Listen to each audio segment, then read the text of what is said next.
ऐका ना, प्रवचन सांगणारे किंवा हरिभक्त परायण म्हणून जे लावतात ते आपला भक्तीचा महासागर निर्माण करतात, समाजाचं प्रबोधन करतात. आणि तुम्ही जे म्हणताय ना की धर्म जगला पाहिजे, धर्माचं रक्षण ते करतात, तिथं येणारा प्रत्येक माणूस हा विचारांचं प्रबोधन त्या ठिकाणी करतो आणि ते स्वीकारतो सुद्धा.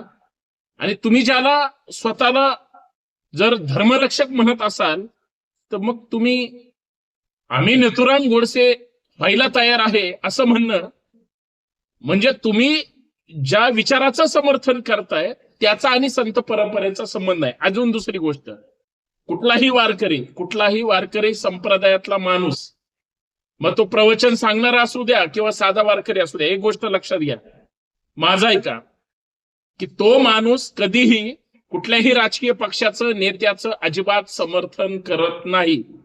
वारकरी संप्रदायाचा आणि राजकारणाचा काडीचाही संबंध नाही. तुम्ही गडबड करू नका मध्ये.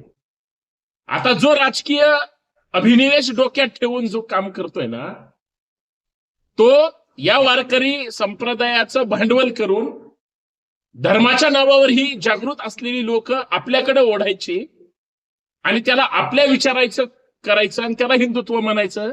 हे धंदे करू नका. एक गोष्ट लक्षात ठेवा अजून पण, जो व्यक्ती गोडसेचं समर्थन करू शकतो किंवा राजकीय लोकांचं समर्थन करू शकतो, तो त्या संत परंपरेचा, प्रवचनकाराचा किंवा कुठल्याही गोष्टीचा काही संबंध नाही.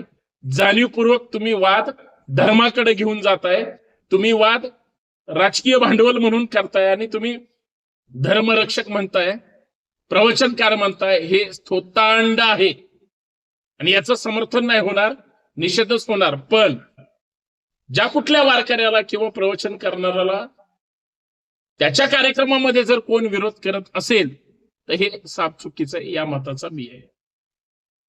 रामकृष्ण हरी. जय शिवराय.